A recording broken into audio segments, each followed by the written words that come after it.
এখনকার দিনে বাবা যারা আমাদের দেশের বর্ডারে থাকে আর্মি বিএসএফ এরা, এদের কিন্তু এখন একটা খুব সহজ হয়ে গেছে জঙ্গি ধরা।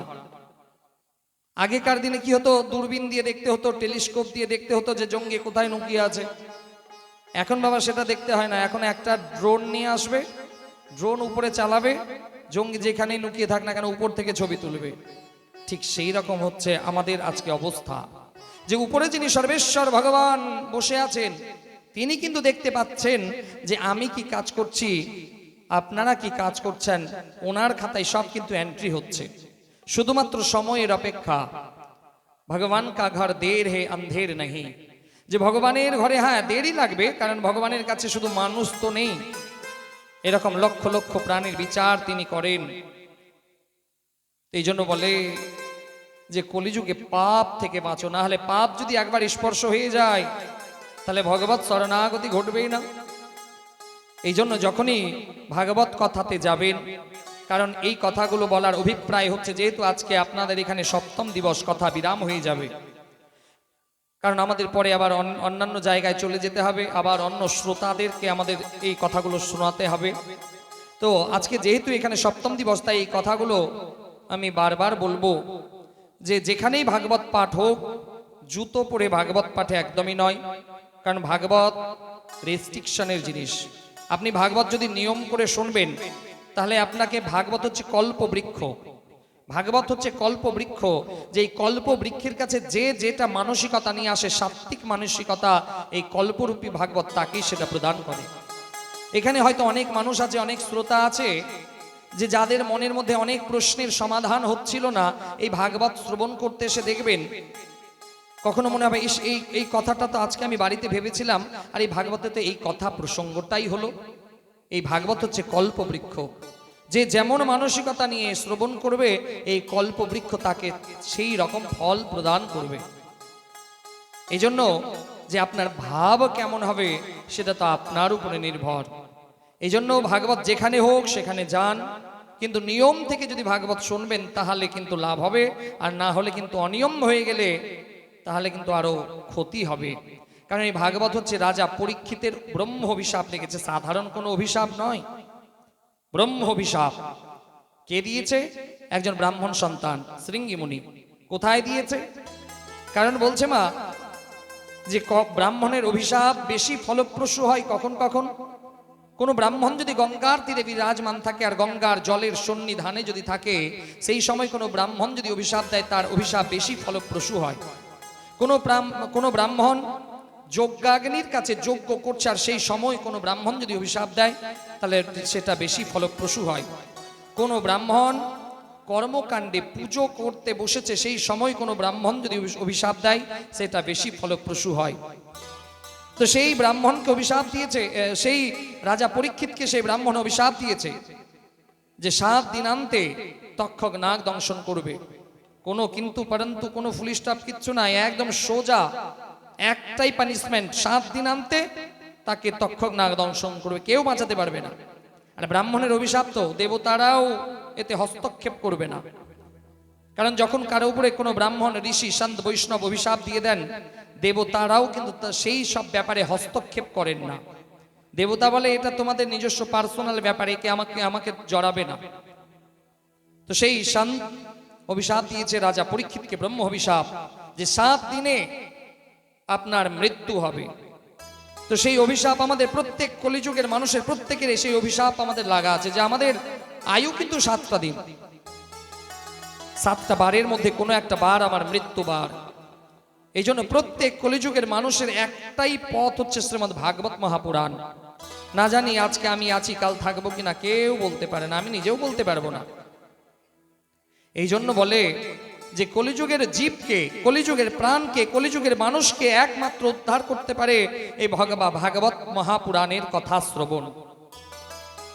রাজা পরীক্ষিতের ব্রহ্ম অভিশাপ লেগেছে, কেউ বলছে হে রাজন আপনি যজ্ঞ করুন, রাজার সন্তুষ্টি হচ্ছে না। কেউ বলছে আপনি দান করুন, রাজার সন্তুষ্টি হচ্ছে না। সেই সময় নৈমিষারণ্যে একজন ঋষিমুনি নয় মা, 88,000 মুনি ঋষি বিরাজমান, যে যেমন তেমন মুনি ঋষি নয়, বড় বড় মহর্ষি ব্রহ্ম ঋষি তারা বিরাজমান। সেই সময় একটা 16 বছরের যুবক ব্যাসপুত্র সুখদেবজি মহারাজের আগমন ঘটল। আর সেই সুখদেবজি মহারাজ বলছে, হে রাজন, 7টা দিন তো অনেক, 7 পলে আপনার উদ্ধার হতে পারে। কেমন করে গুরুদেব? আপনি যদি ভাগবত কথা রসাস্বাদন করেন 7 দিন, তবে হে রাজন, নিয়ম থেকে ভাগবত শ্রবণ করতে হবে। সেই সময় রাজা পরীক্ষিত সেখানে বসলো, গঙ্গার তীরে গঙ্গার জল নিয়ে সেই গুরুদেবের পা ধৌত করলো আর বসলো। এমনকি ভাগবতে প্রমাণ আছে মা, যে আমাদের 3 ঘন্টা ভাগবত কথা শ্রবণ করতে গেলে কারো ঘুম লাগবে, কারো খিদে পাবে, কারো পা ব্যথা করবে, কারো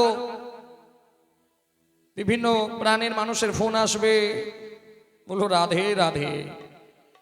কিন্তু রাজা পরীক্ষিত 7 দিন ভগবানের কথা শ্রবণ করছে এক আসনে বসে। না তার আহারের প্রয়োজন, না তার কোনো বিহারের প্রয়োজন, না কোনো সংসারের কথার প্রয়োজন।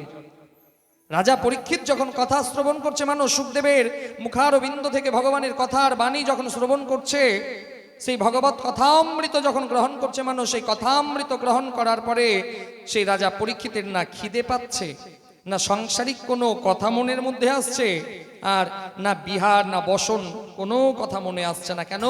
সে একান্তভাবে গোবিন্দের কথা রসাস্বাদন করছে।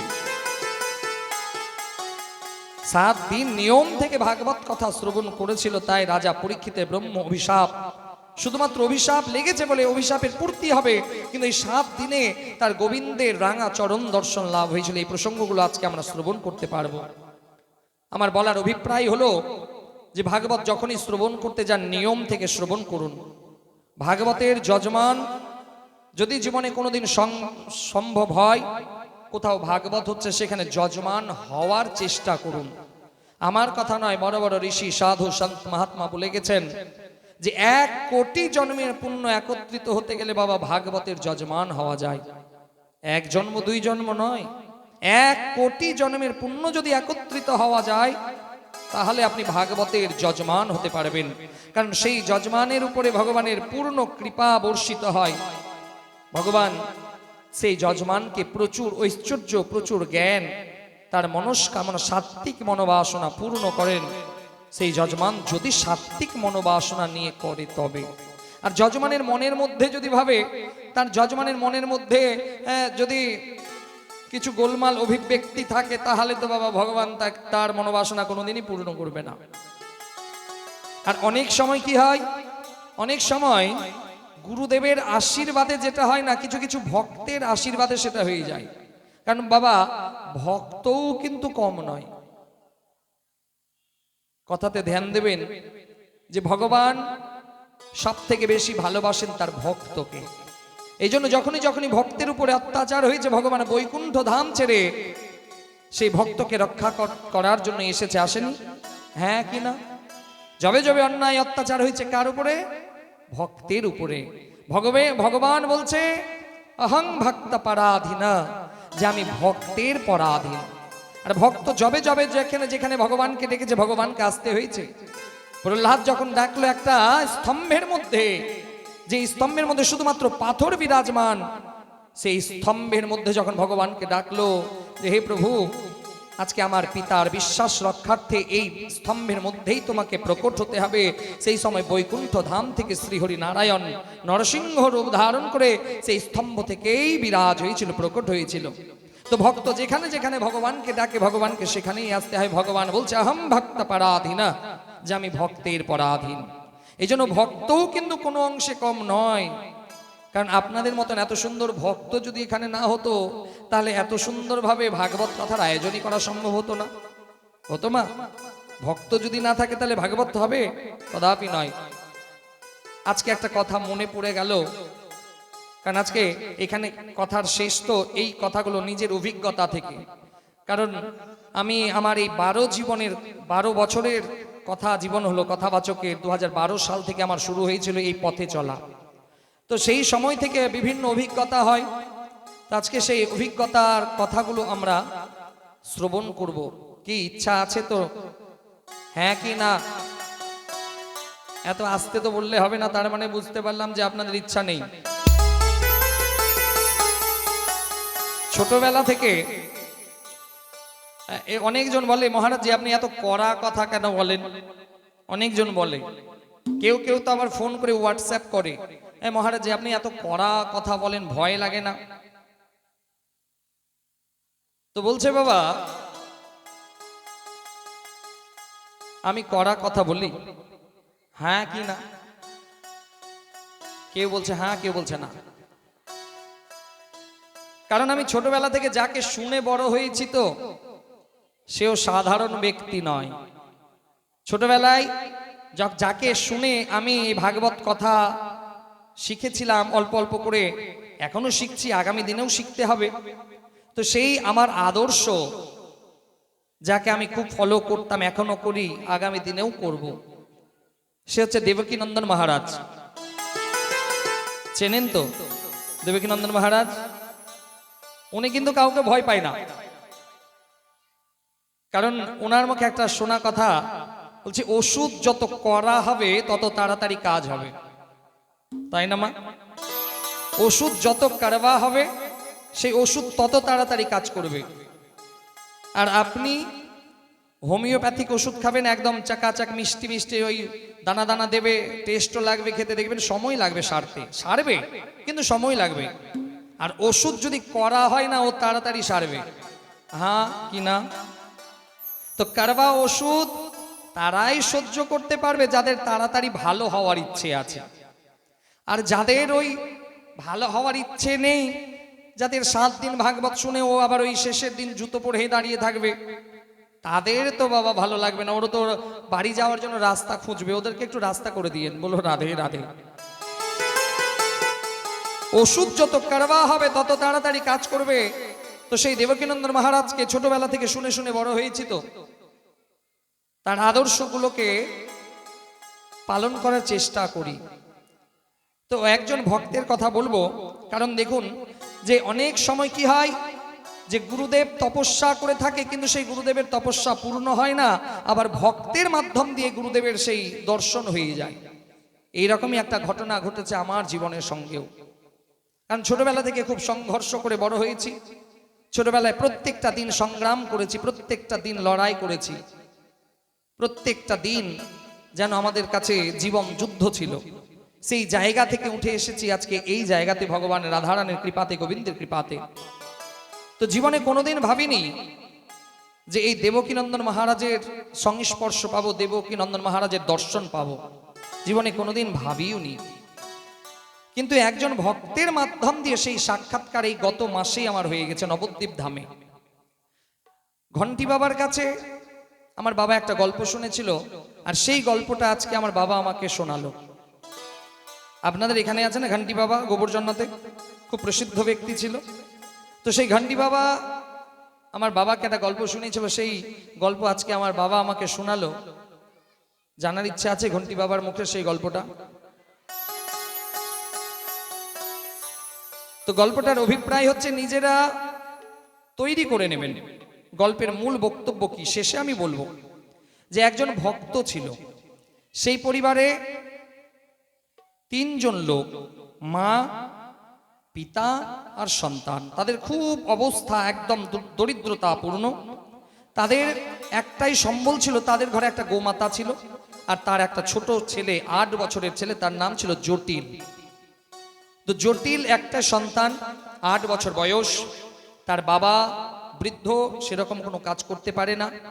মাতা ওর বাড়িতে কাজ করে, কিছু পায়, সেটা দিয়ে তাদের সংসার চলে যায়। আর গোমাতার কিছু দুগ্ধ হয়, সেটা থেকে ক্ষীর করে, ঘি করে, সেটাকে বিক্রি করে কিছু অন্ন পাই, তাদের সংসার চলে। তো সেই জটিল হঠাৎ একদিন অভুক্ত থাকার কারণে, খিদা তো বাবা, মানুষের যখন খিদে লাগে না তখন কিন্তু তাকে অনেক জায়গাতে পরিভ্রমণ করতে হয়, তখন কিন্তু সেই ব্যক্তি দেশ চিনতে শেখে। তো সেই জটিল তার একদিন খুব খিদে পেয়েছে, কেউ খেতে দেয় না। সেই জটিল একটা গ্রামে গেল যেখানে একটা গুরুদেবের আশ্রম ছিল। তো সেই জটিল সেই গুরুদেবের আশ্রমে প্রবেশ করলো। খুব মন দিয়ে শুনবেন কথাটা, তাহলে বোঝা যাবে। তো সেই জটিল গুরুদেবের আশ্রমে গেল। গুরুদেব বলছে যে কি ব্যাপার বাবু, তুমি কোথা থেকে এলে? তো সেই জটিল সমস্ত কথা বলল যে বাবা, আমাদের খুব দরিদ্রতা, আমরা অনেকদিন খেতে পাই না, না খেয়েই থাকি। তো বাবা আপনার আশ্রমে আমি থাকতে চাই, আপনার আশ্রমের যত কাজ আমি সব করে দেব। তো সেই গুরুদেব বলল ঠিক আছে জটিল, তুমি আজ থেকে আমার আশ্রমে থাকো। জটিল সেই আশ্রমে থাকতে লাগলো, বাড়িতে শুধু বাবা মা আর সেই গোমাতা। তো জটিল আশ্রমে থাকে, গুরুদেবের সেবা করে দেয়, আশ্রম পরিষ্কার করে দেয়, গুরুদেব ভোগ পাওয়ায় সেই ভোগ গ্রহণ করে জটিলের জীবনযাপন চলে। 6 মাস পর জটিলের বাবা মারা গেল। জটিলের বাবা মারা গেল।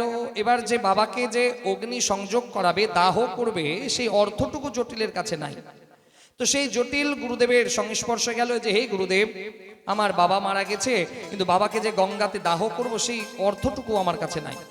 তো গুরুদেব বলছে ঠিক আছে, তোমাকে ভাবতে হবে না, আমি তোমার বাবার দাহ করার যতটুকু খরচা আমি সব করে দেব। তো সেই গুরুদেব সেই জটিলের বাবার অন্ত্যেষ্টি কাজ, যেটা গঙ্গাতে দাহ করা, দাহ সংস্কার করা, সম্পূর্ণ খরচ সেই গুরুদেব করলেন। তো এবার শুধু তো দাহ করলে হবে না বাবা, 13 দিন পরে তো শ্রাদ্ধ করতে হবে, তাই না?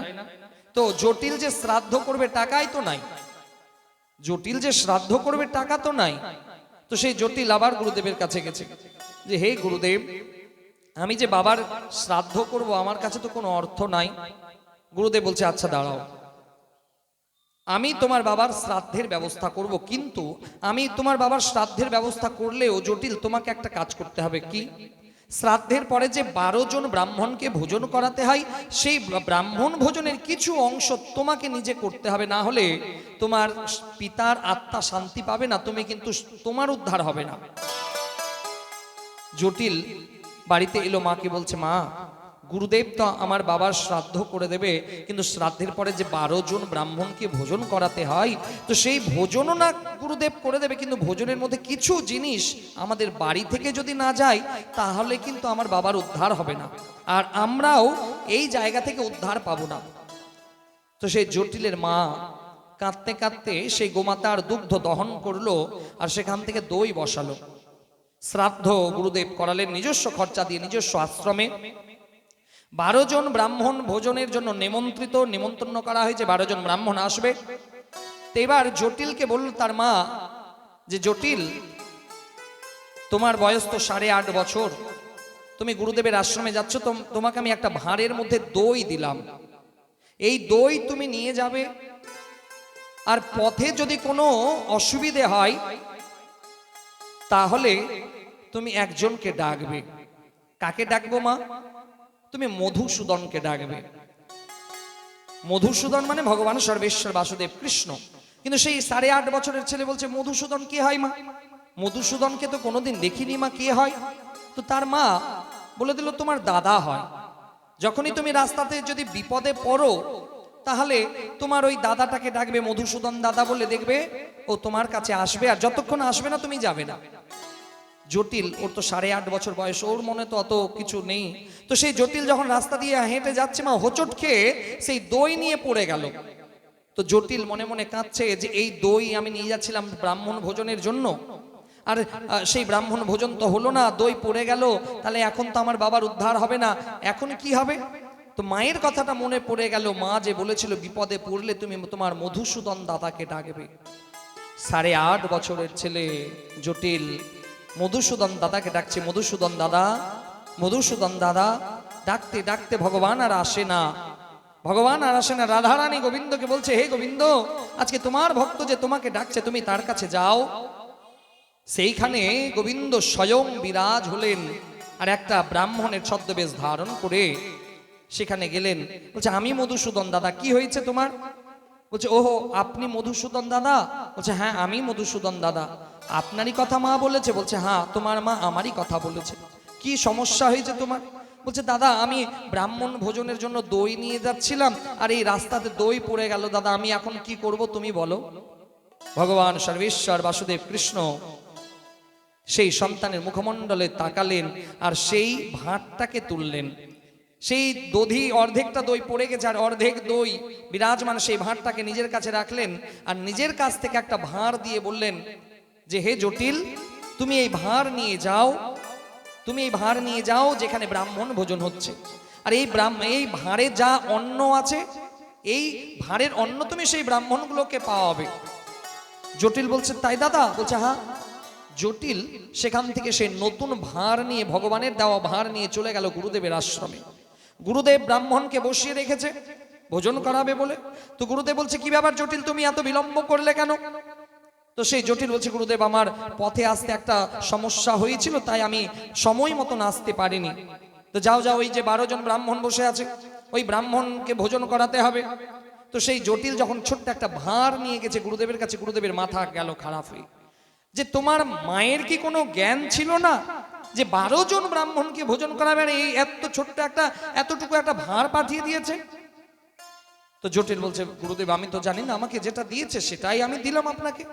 তো গুরুদেব যখন সেই ভাঁড় থেকে জটিলকে বলল তুমি নিজের হাতে, আমি ওই ছোট ভাঁড় নিয়ে ওই ব্রাহ্মণের কাছে দাঁড়াতেই পারবো না, একটা ভাঁড়ের খাবারই তো ব্রাহ্মণ খেয়ে নেবে, 11 জন ব্রাহ্মণ আর কি খাবে? গুরুদেব এক আড়ালে দাঁড়িয়ে আছে, গুরুদেব যেতে পারছে না। তো জটিল একটা চামচ দিয়ে একটা ব্রাহ্মণের পাতাতে অন্ন বের করে দিল। যেমনই অন্ন বের করে দিল, এক চামচ পুরো থালা ভরে গেল অন্নের মধ্যে। কিন্তু ভান্ডারে সেই ভাঁড়ের অন্ন কমলো না, পরিপূর্ণ অন্ন থাকলো। দ্বিতীয় ব্রাহ্মণকে এক চামচ দেওয়ার পরে তার পুরো থালা ভরে গেল নানা রকম সুস্বাদু অন্নে, কিন্তু সেই ভাঁড় খালি হলো না। 12 জন ব্রাহ্মণ একটা ভাঁড় থেকে স্বাদিষ্ট অন্ন ভোজন করলো, ব্রাহ্মণরা বাহবা দিল, ব্রাহ্মণরা তৃপ্তি পেল। গুরুদেব এবার ডাকলো জটিলকে, জটিল এখানে এই অন্ন এই ভাঁড় তোকে কে দিল? বলছে আমাকে একজন দিয়েছে, আমার দাদা। কি নাম? মধুসূদন দাদা। কোথায় বাড়ি? বলছে আমি ওই রাস্তা দিয়ে আসছিলাম, একটা পাহাড় পড়েছিল, সেই পাহাড়ের ওখানে বাড়ি। গুরুদেব বলছে যে ওখানে তুমি যদি আমাকে নিয়ে যাও তাহলে তুমি তোমার দাদাকে, মধুসূদন দাদাকে দেখাতে পারবে? তো সেই জটিল বলছে হ্যাঁ কেন পারবো না গুরুদেব, চলুন আপনি। তো গুরুদেব সেই শিষ্যের পেছনে আজকে চললো।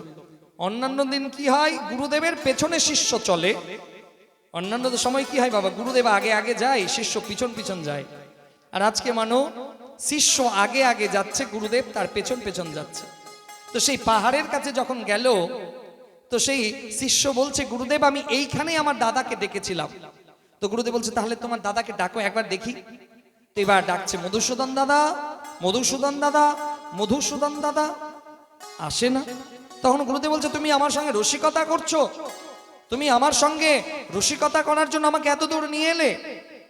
সেই শিষ্য এবার কাঁদছে যে হে গুরুদেব আমি এইখানেই আমার সঙ্গে সাক্ষাৎ হয়েছিল, এখানেই আমি দেখেছিলাম মধুসূদন দাদাকে। বলছে তাহলে এখন কই, এখন যে দেখতে পাচ্ছি না। সেই শিশু আবার মধুসূদন দাদাকে ডাকছে, হে মধুসূদন দাদা আপনি যদি এখানে না আসেন তাহলে গুরুদেবের আমার উপরে অবিশ্বাস জন্ম নিয়ে নেবে, আপনি একবার আসুন। সেই সময় রাধারানী গোবিন্দকে বলছে হে গোবিন্দ তুমি একজন শিশুকে দর্শন দিলে, তাহলে সেই গুরুদেবকে দর্শন দিচ্ছ না কেন? তুমি যাও সেখানে যাও। গোবিন্দ সেখানে শঙ্খ চক্র গদা পদ্ম রূপ নারায়ণের রূপ ধারণ করে প্রকট হলেন। তখন সেই গুরুদেব সেই নারায়ণকে প্রণাম করলেন, স্তুতি করলেন। সেই সময় গুরুদেব নারায়ণকে স্তুতি করার পর নারায়ণ ভগবান গুরুদেবকে বলছে হে গুরুদেব আজকে এই শিশুর জন্য, এই জটিলের জন্য তুমি আজকে আমার দর্শন পেলে। তো গুরুদেব বলছে যে হে প্রভু আমার জীবন ধন্য হয়ে গেল, আমার জীবন ধন্য হয়ে গেল যে আমি এতদিন তপস্যা করেও তোমার দর্শন পেলাম না, কিন্তু আজকে সেই ভক্তের মাধ্যমে তোমার দর্শন আমার লাভ হয়ে গেল। ঠিক সেই রকম এক ভক্তের মাধ্যম দিয়ে, যার ভাগবত আমি শ্রবণ করেছিলাম, আমার এখানে নিজস্ব কোনো ক্রেডিট নয়, সেই ভক্তের মাধ্যম দিয়ে আমারও ডাক আসলো, আমি সেই মহারাজের কাছে গেলাম কৃপা লাভ করার জন্য, আশীর্বাদ লাভ করার জন্য। তো কখনো কখনো বাবা ভক্তের মাধ্যম দিয়েও গুরুদেবের ভগবানের দর্শন হয়ে যায়, যেটা এইখানে জটিলের মাধ্যম দিয়ে তার গুরুদেবের ভগবানের দর্শন হলো। এই জন্য বলে যে সেই দেবকীনন্দন মহারাজের সংস্পর্শে যখন গেলাম, আমাদের এখানকারই একজন যজমান হয়েছিল, তিনিও এখানে বসে আছেন। আমাদের তো বাবা যে ধর্মের জন্য পকেট থেকে 10 টাকা বের করতে গিয়ে পকেটের মধ্যে হাত ভরে খুঁজে যে ছোট কয়েন কোনটা আছে, ছোট নোট কোনটা আছে। আমরা ভাবি যে ভগবানকে যখন দিতে হবে পকেটে যেটা সব থেকে ছেঁড়া, কারণ অনেক ভক্ত এরকম আছে যে ভগবানকে 10 টাকা দেবে, যে ছিঁড়ে গেছে ওটাকে ভালো করে মুড়ে সুড়ে ভগবানকে এসে দিয়ে দিল। আপনারা ভালো, আপনাদের কথা বলছি না। আবার কিছু কিছু ভক্ত আছে যে নিজের সর্বস্ব উজাড় করে দেয় ভগবানের কাছে।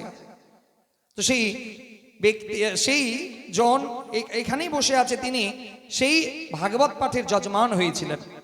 তো ভাগবত পাঠের যজমান হতে গিয়ে তাকে অনেক অর্থ দিতে হয়েছে, কারণ সেই মহারাজের যে ভাগবত কথা অনেক ব্যয়বহুল। কারণ মহারাজই তো একা আসেন না, অনেক একটা ট্রাস্ট আছে, অনেক লোকজন আসে, অনেক অর্থের প্রয়োজন। ধর্মস্য মূলামার্থা, যে ধর্ম করতে গেলে তো টাকা লাগবে। তো সেই যজমান প্রচুর অর্থ দিয়ে, কারণ সে জানে যে এই অর্থ দিতে গেলে সে এই অর্থ আমার কাছে পরমার্থ হয়ে ভগবান ফিরিয়ে দেবেন, সেই যজমান সেই অর্থ দিয়ে সেখানকার যজমান হলেন। কারণ বলছে যে যজমান হতে গেলে 21 কুলের উদ্ধার হয়ে যায়, 21 পিঁড়ির উদ্ধার হয়ে যায়। ভাগবতের যজমান হতে গেলে 21 পিঁড়ির উদ্ধার হয়ে যায়। কেমন করে 21 পিঁড়ি? তো বলছে বাবা যে আমার গত 7 পিঁড়ি, আগামী 7 পিঁড়ি 14, আর আমার স্ত্রী যে যজমান হবে তার স্ত্রীর যে 7 পিঁড়ি, এই 21 পিঁড়ির উদ্ধার হয় ভাগবতের যজমান হওয়াতে। এই জন্য কোনোদিন যদি কোথাও সম্ভব হয় ভাগবতের যজমান হবে, তবে ভাগবত করানোর আগে ভাগবতের যে নিয়মাবলী, কারণ ভাগবত আর কীর্তনকে এক করে দেখবেন না, তাহলে কিন্তু বিপদ হবে। কারণ কীর্তন হচ্ছে ভগবানের লীলা বর্ণনা, পদকর্তারা লীলা রচনা করেছেন, কীর্তনীয় এসে সেই লীলা বর্ণনা করে। আর ভাগবত হচ্ছে রাজা পরীক্ষিতের ব্রহ্ম অভিশাপ লেগেছে, সেই অভিশাপ থেকে বাঁচার জন্য সেই কথা শ্রবণ করছে। এই জন্য কীর্তন আর ভাগবত কিন্তু এক করবেন না। যখনই আপনি ভাগবত করাবেন, সেই ভাগবতের নিয়মাবলীকে ফলো করতে হবে, ভাগবতের সেই রেস্ট্রিকশনগুলোকে জানতে হবে। কারণ যখনই ভাগবত হবে, ভাগবত করতে গেলে কলস যাত্রা অবশ্যই করতে হয়। হ্যাঁ ইয়া না, হ্যাঁ কি না করতে হয় তো কলস যাত্রা। তো বলছে মা, কলস যাত্রা করা খুবই ভালো, কিন্তু যদি কলস যাত্রাতে ভুল হয় মা, তাহলে কিন্তু অমঙ্গল হবে। যে আমি এখানে যখন এলাম, সেই কলসগুলোকে যখন দেখলাম, সেই কলসের মধ্যে অনেকে শুধুমাত্র আম্র পল্লব দিয়ে দিয়েছে, আর না কলাবা বাঁধা আছে, না তার মধ্যে কোনো ফল দিয়ে আছে, না নারকেল দিয়ে আছে। তো বলছে বাড়িতে যখন পুজো করেন, সেই ঘটের মধ্যে নারকেল ছাড়া বা ফল ছাড়া পুজো করেন, খালি কলসে? কদাপি নয়। তাহলে ভাগবত কি শুধু ওই লোক দেখানো? একদমই নয়। যখনই কলস যাত্রা হবে, পূর্ণ মর্যাদা পূর্ণ হবে। এমন নয় যে ডিজে বাজাতে গেলাম, ব্যান্ড বাজা নিয়ে গেলাম, মানে একদম ক্যামেরাতে চাকাচাক ছবি আসবে, স্ট্যাটাস লাগবে, সেটা নয়। কারণ এই ভাগবত কোনো হাস্যস্কর ব্যাপার নয়, ভাগবত শুধু টাইম পাসের ব্যাপার নয়। ভাগবত হচ্ছে একটা অভিশাপ পূর্তির জন্য, মানুষের লোক কল্যাণের জন্য, লোক কল্যাণের জন্য এই ভাগবত কথা শ্রবণ করানো হয়। আর লোকের কল্যাণ যদি না করা হয়, তাহলে দরকার নেই ভাগবত করানো। লোকের কল্যাণের জন্য এই ভাগবত মহাপুরাণ পাঠ হয়। আর যেখানে ভাগবত বিরাজমান, সেখানে স্বয়ং গোবিন্দ বিরাজমান। ভাগবতের আজকে শ্রবণ আজকে জানতে পারবেন যে যেখানে ভাগবত মহাপুরাণ বিরাজমান, সেখানে স্বয়ং গোবিন্দ বিরাজমান। কারণ ভাগবতের মধ্যেই গোবিন্দের নিত্য নিবাস। গোবিন্দ এখানে বিরাজ হয়ে আছেন ভাগবত রূপে। এই জন্য কলস যাত্রা যখন হবে, সেই কলসকে সুন্দরভাবে তৈরি করুন, কলাবা বাঁধুন। সেই কলসের নিচে একটা পাটের বেরো তৈরি করুন। সেই কারণ কলসকে তো মাটিতে রাখতে নাই, বেরো করে রাখতে হয়। বেরো বোঝেন তো, পাটের তৈরি করা হয়। সেই বেরো তৈরি করতে হবে, আম্র পল্লব দিতে হবে, তার মধ্যে দক্ষিণা দিতে হবে। দক্ষিণা ছাড়া কিন্তু সেটা কার্যকর হয় না। কারণ দক্ষিণা যদি আপনি না দেবেন কলসের মধ্যে, কারণ তাহলে সেটা কিন্তু ফলপ্রসূ হবে না। কলসের মধ্যে একটা দক্ষিণা অবশ্যই দিতে হবে। তারপরে কলসের উপরে একটা নারকেল বা ডাব অবশ্যই দিতে হবে, তাহলে সেটা আপনার পূর্ণ ঘট হয়, পূর্ণ কলস হয়। শুধুমাত্র লোক দেখানোর জন্য ধর্ম করা থেকে নিজেকে বিরত রাখুন, না হলে এই ধর্ম আবার একদিন বিনাশের কারণ হয়ে দাঁড়াবে। যখন যমরাজের কাছে যাবেন, বলবেন না আমি ভাগবত শুনেছি 7 দিন, তাহলে আমি কেন যমরাজের কাছে এলাম? সেদিন যমরাজ আমাকেও প্রশ্ন করবে যে মহারাজ জি, আপনি তো ভাগবত শুনিয়েছেন, তাহলে এদেরকে যমলোকে আসতে হলো কেন? আমি তো সেদিন বলবো, মহারাজ আমি তো যা যা নিয়ম বলেছিলাম তারা তো নিয়ম ফলোই করেনি, শুধুমাত্র তারা টাইম পাস করেছে নিজের উদর সিদ্ধির জন্য, নিজের কামনা পূর্তির জন্য। মহারাজ সেদিন যমলোকে যখন আপনার বিচার হবে, তখন কি জবাব দেবেন, কি উত্তর দেবেন যমরাজকে? এই জন্য হে মানুষ, এখনো সময় আছে, নিজেকে শুধরে নিন, না হলে আগামী দিন বড় ভয়ঙ্কর। সেই কলস যাত্রা হবে, সেই কলস সুন্দরভাবে সাজানো থাকবে, সেই কলস আসবে ভগবানের কাছে। 7 দিনান্তে যারা যারা কলস নিয়ে এসেছিল সেই কলস আবার মাথায় করে তারা নিজের বাড়িতে নিয়ে যাবে। কিন্তু এখানে কলস আমি একটাতেও না, খুব কম আছে, কয়েকটাতে আছে, কিন্তু বেশিরভাগ কলস ফাঁকা। খালি কলসি নিয়ে গেলেন, ভগবানের কৃপা থেকে বঞ্চিত হলেন। যেখানেই ভাগবত হবে আগে ভাগবতের নিয়মকে ফলো করুন, নিয়ম থেকে ভাগবত শুনবেন, দেখবেন আপনার লাভ হবে, না হলে একদম জিরো হয়ে যাবে। তো সেই যজমান হওয়া পরম সৌভাগ্য, 1 কোটি জন্মের পুণ্য একত্রিত হতে গেলে যজমান হওয়া যায়। তো যখন আমি সেই মহারাজের কাছে বসেছিলাম, যে মহারাজজি যখন কথা বলছে, মানে তার মুখ থেকে স্বয়ং ভগবানের মুখার ও বৃন্দ থেকে যেরকম ভগবত কথা বেরোয়, মানো তার মুখ থেকে সেই রকম কথাগুলো বলছে, বেরোচ্ছে। এমনকি তিনি যখন ব্যাসপীঠে বসেছেন, তিনি যখন ব্যাসপীঠে উঠছেন তখন একটা রূপ, আর যখন ব্যাসপীঠে পৌঁছে গেলেন, ব্যাসপীঠে বসে গেলেন, মানো আমি নিজের অভিজ্ঞতা থেকে বলছি, তার রূপ যেন চেঞ্জ হয়ে গেল। কোথায় থেকে যে এত ঊর্জা তার শরীরে এলো, রাধা রানী জানে, ভগবানই জানে। এই জন্য ব্যাসপীঠকে মান্যতা দিন।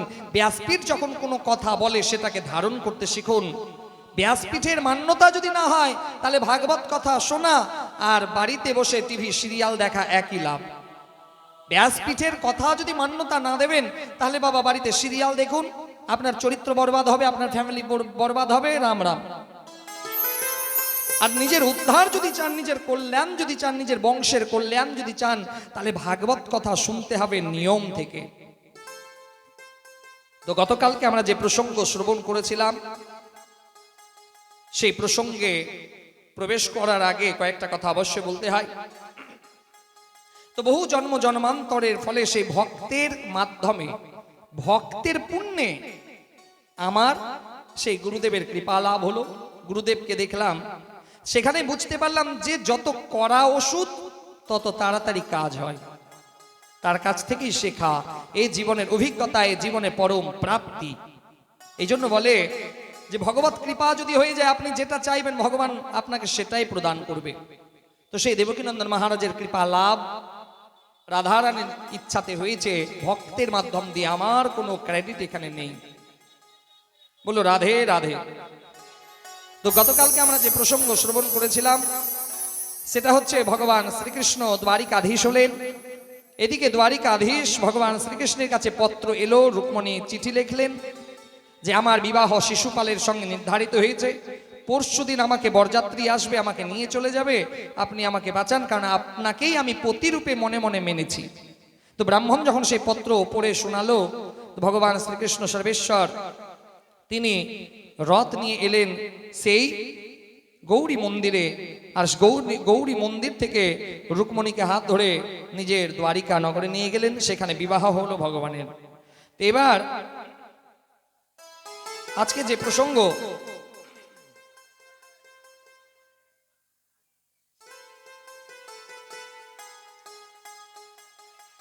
যে ভগবান আলাদা আলাদা করে 8 জন রানীকে বিবাহ করলেন।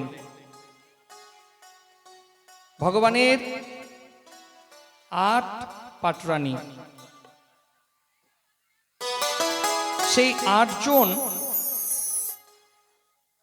পাটরানীর নাম আমরা শ্রবণ করে কথাকে এগিয়ে নিয়ে যাব। তো ভগবান প্রথমে বিবাহ করলেন রুক্মিণীকে, ভগবান দ্বিতীয় বিবাহ করলেন সত্যভামাকে, তারপরে ভগবান বিবাহ করলেন জাম্ববতীকে, তারপরে ভগবান বিবাহ করলেন কালিন্দীকে, তারপরে ভগবান বিবাহ করলেন মিত্রবন্দা, তারপরে ভগবান বিবাহ করলেন নগ্নজিতি, তারপরে ভগবান বিবাহ করলেন ভদ্রাকে, তারপরে ভগবান বিবাহ করলেন লক্ষণা। এই 8 জন পাটরানী। তো একদিন ভগবান সর্বেশ্বর বাসুদেব কৃষ্ণ সত্যভামাকে নিয়ে আকাশ বিহার করছিলেন, আকাশ বিহার করছিলেন। তো আকাশ বিহার করতে করতে প্রাগ জ্যোতিষপুরে যখন গেছে, সেখানে গিয়ে দেখছে যে একজন ভয়ঙ্কর অসুর 16,000 কন্যাকে বন্দী বানিয়ে রেখেছে, 16,100 কন্যাকে বন্দী বানিয়ে রেখেছে। তো এই অসুরের নাম হচ্ছে ভৌমাসুর, যাকে নরকাসুরও বলা হয়। তো এইবার ভগবান সত্যভামাকে নিয়ে সেই ভৌমাসুরের কাছে গেছে। ভৌমাসুরের সঙ্গে যুদ্ধ আরম্ভ হলো ভগবানের। এই ভৌমাসুর 16,100 কন্যাকে বন্দী করে রেখেছিল ভগবান। সেই 16,100 কন্যাকে উদ্ধার করলেন। সেই 16,100 কন্যা সেখান থেকে যখন যাবে ভগবান তখন বললেন তোমরা নিজ নিজ ঘরে ফিরে যাও। 16,100 কন্যা বলছে হে ভগবান, এখন আমাদের সামনে দুটো রাস্তা। একটা রাস্তা হচ্ছে যা আমাদেরকে খারাপ পথ অবলম্বন করতে হবে, না হলে আমাদেরকে মরে যেতে হবে। কারণ আমরা 16 বছর আমরা এই ভয়ঙ্কর ভৌমাসুরের কারাগৃহে ছিলাম। এখন যদি আমরা বাড়ি ফিরি তাই এমনিতে তো আমরা নারী জাতি, আমাদের কলঙ্ক লাগবে, তারা আমাদের পরিবার তো আমাদের গ্রহণ করবে না। ভগবান তখন দেখছে যে এদের কাছে দুটো পথ, হয় মৃত্যু না হলে অসৎ কাজে এদের জড়িত হতে হবে। ভগবান সর্বেশ্বর বাসুদেব কৃষ্ণ একই সঙ্গে অনেক রূপ ধারণ করে সেই 16,100 কন্যাকে বিবাহ করলেন। ভগবানের স্ত্রী হলো 16,108। তাদের কোনো সন্তান হচ্ছিল না। গুরুদেবের পরামর্শে গুরুদেব বলল যে মহাদেবের অভিষেক করতে হবে, 10টা সোমবার অভিষেক করলে তাদের সন্তান হবে। তাদের প্রত্যেকের সন্তান হলো, প্রত্যেকের 10টা করে সন্তান হলো। তাহলে এই সন্তান 10টা করে পুত্র সন্তান আর একটা করে কন্যা সন্তান। এই ভগবানের বংশজ হলো 1,77,188টা ভগবান কৃষ্ণের বংশজ। এদিকে রাজা পরীক্ষিত সুখদেবজি মহারাজকে বলছে হে গুরুদেব, আমাকে না একটা রাজার প্রসঙ্গ শোনান, যে রাজা জীবনে অনেক দান করেছে, জীবনে অনেক দান করেছে কিন্তু তবুও তাকে গিরগিটি হতে হয়েছিল। এই প্রসঙ্গ আমাকে শ্রবণ করান। সুখদেবজি মহারাজ বলছে হে রাজন, সেই প্রসঙ্গ আমি আপনাকে অবশ্যই শোনাবো। সেই প্রসঙ্গ হচ্ছে রাজান্দ্রী। কারণ মনে রাখবেন মা, যে ভোগকে যদি আপনি ভোগ করেন তাহলে সেই ভোগ আপনাকে ভোগ করবে। কথাতে ধ্যান দেবেন, ভোগকে যদি আপনি ভোগ করেন তাহলে সেই ভোগ আপনাকে ভোগ করবে। কারণ যখনই আমরা কোনো কিছুকে বাজার থেকে কিনে নিয়ে আসলাম, ধরে নিন একটা সাইকেল কিনে নিয়ে আসলেন, সেই সাইকেল আপনি চালালেন, সেই সাইকেলের উপরে উঠলেন, আপনি মনে মনে ভাবছেন সেই সাইকেলকে আমি ভোগ করছি, কিন্তু না, সাইকেল যেমনকার তেমন আছে। আপনার দেহের পরিবর্তন ঘটেছে, মানে আপনি পরিবর্তন হয়েছেন, সাইকেলের কোনো পরিবর্তন হলো না, তার মানে সেই সাইকেল আপনাকে ভোগ করলো। এই জন্য এই দেহের একটাই উদ্দেশ্য হচ্ছে ভগবত চিন্তন। খুব সুন্দর একটা ভজন আছে যে সর্বনাশ কে মূল হ্যায় ভোগ বিলাস। যে ভোগ বিলাস থেকে আপনি যতক্ষণ নিজেকে দূরে সরাতে পারবেন না ততক্ষণ ভগবত শরণাগতি ঘটবেই না। তো আসুন আমরা সবাই মিলে এই একটা ভজনে রসাস্বাদন করে কথাকে এগিয়ে নিয়ে যাই।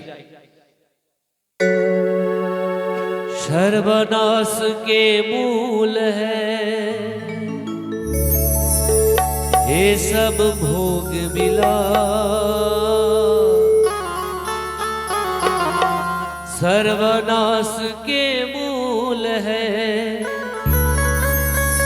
ये सब भोग विलास।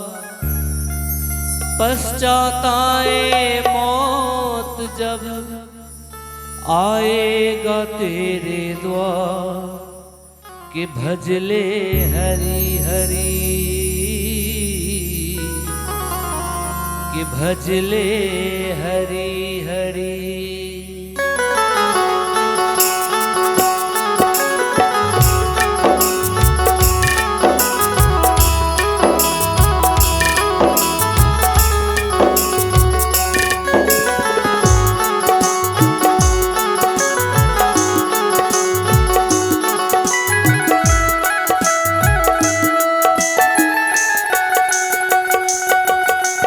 सर्वनाश के मूल है ये सब भोग विलास। सर्वनाश के मूल है ये सब भोग विलास। पश्चाताए मौत जब आएगा तेरे द्वार कि भजले हरि हरि, कि भजले हरि हरि। रे पापी भजले हरि हरि।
हरि हरि भजले हरि हरि हे पापी भजले हरि हरि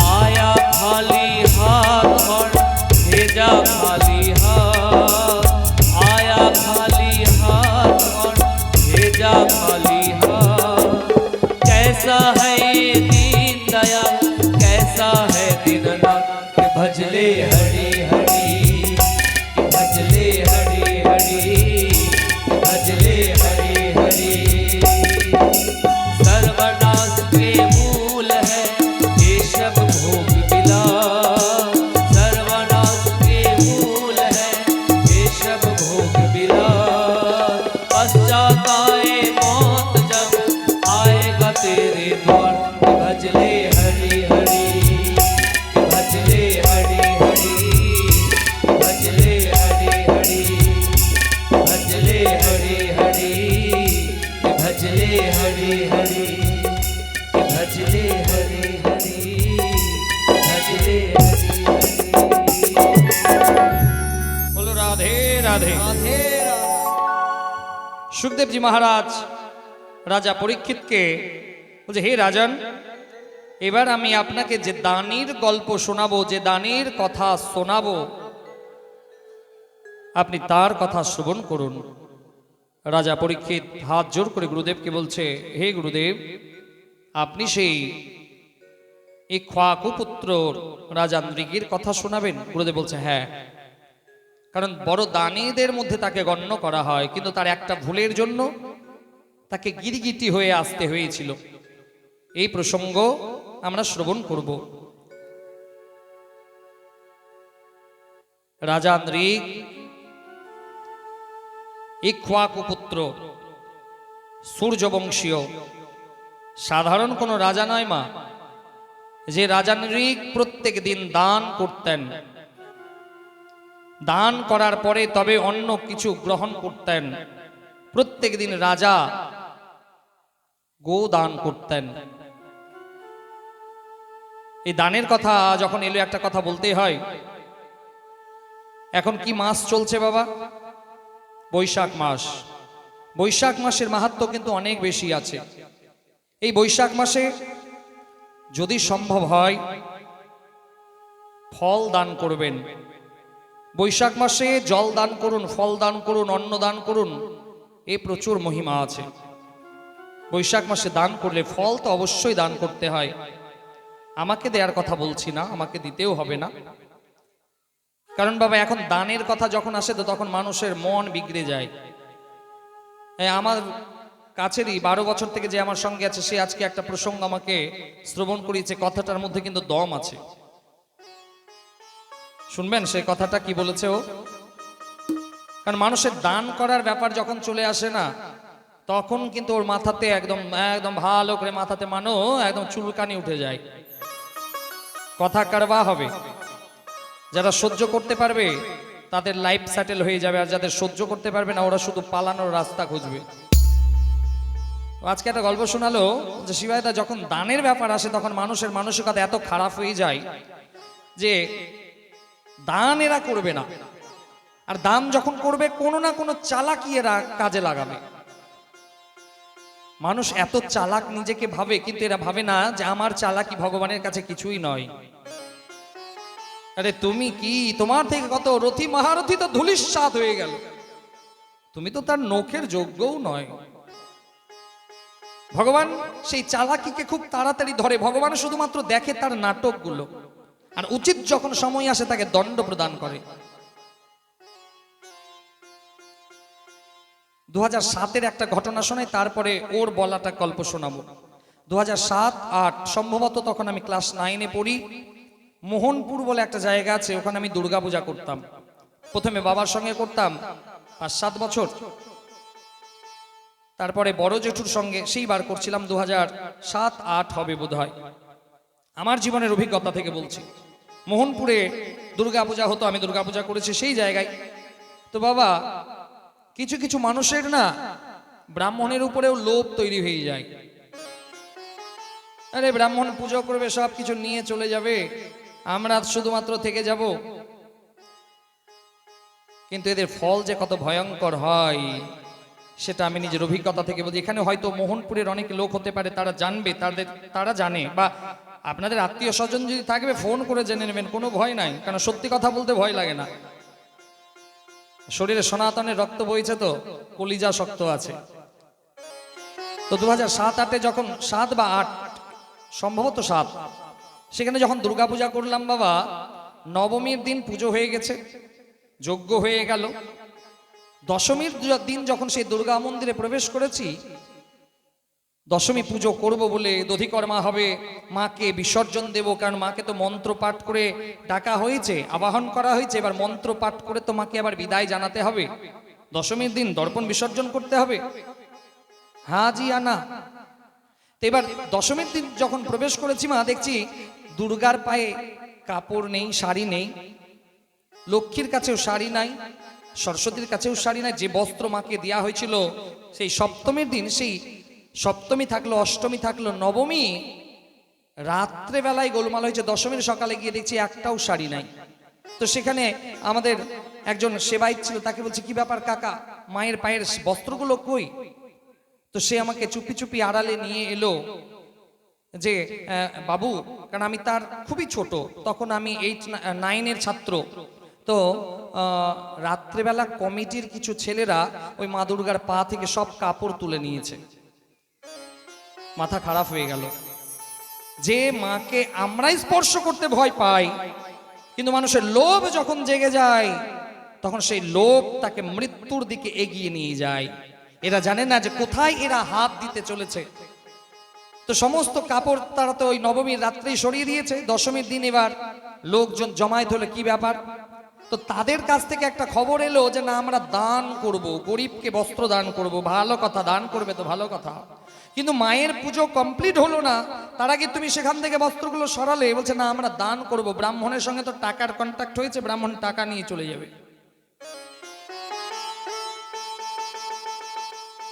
সেই জায়গায় দশমীর দিন মায়ের যখন পুজো করছি, আমার বড় জেঠুও কাঁদছে আর আমারও চোখাস্ত্র নির্গত হচ্ছে। সুতো দিয়ে সেই দিন মায়ের দধিকর্মা করা হলো, কারণ ব্রাহ্মণ যেরকম দান নিতে জানে, ব্রাহ্মণ কিন্তু দান ত্যাগ করতেও জানে। সেই দিন দশমীর দিন আমি আর বড় জেঠু সেখান থেকে চলে গেলাম বাড়ি। সেই কমিটির ছেলে বলছে না না, ওরা যাক, কোনো ব্যাপার না, ব্রাহ্মণ আছে মানে আতপ চাল কলার পুরোহিত তো, কিন্তু ব্রাহ্মণ যবে যবে রুষ্ট হয়েছে তবে তবে সংহার হয়েছে। ব্রাহ্মণ যখন রুষ্ট হলো, যদু বংশের নাশ হলো। ব্রাহ্মণ যবে রুষ্ট হলো, 21 বার পৃথিবী নিক্ষত্রিয় হলো। ব্রাহ্মণ যবে যবে রুষ্ট হয়েছে তবে তবে মহাপ্রলয় এসেছে, শাস্ত্র সিদ্ধান্ত। একাদশী দ্বাদশীর দিন খবর পেলাম যে মা দুর্গাকে যখন মন্দির থেকে বের করার সময় ওই চুমানো হয়তো, তো মাকে যখন বরণ করছিল, কারো কোনোভাবে প্রদীপ থেকে মায়ের বস্ত্রে আগুন জ্বেলে যায়। তারা শুধুমাত্র মণ্ডপ থেকে দুর্গাকে বের করে মিল্কির আশপাশে বোধহয় নিয়ে এসেছিল, আর দাউ দাউ করে মা দুর্গা সপরিবারকে নিয়ে জ্বলে গেল, পুড়ে গেল। সেই সবার মুখে অন্ধকার লালিমা পূর্ণ হয়ে গেল। সবাই সেই মা দুর্গাকে আর সবার সামনে ডিজে বাজিয়ে আর ঘোরাতে পারলো না, কাপড় ঢেকে কোনো রকম করে এসে জলে বিসর্জন করলো। এই জন্য বলে বাবা যে সব কিছু করো, কিন্তু দেবংশ জিনিসকে নিয়ে খেলা করা মহা ভয়ঙ্কর হয়ে যায়। কারণ এত মানুষ এখন চালাক হয়ে যায় না। 12 বছরে আমাদের জীবনে একটা অভিজ্ঞতা হলো, 12 বছর থেকে কথা করছি তো, জীবনে এরকম অভিজ্ঞতা কোনোদিনই হয়নি। 12 বছরের অভিজ্ঞতা, অনেক জায়গাতে কথা করার জন্য গেছি, কিন্তু 12 বছরের একটা অভিজ্ঞতা হলো যেখান থেকে অনেক কিছু শিখতে পারলাম।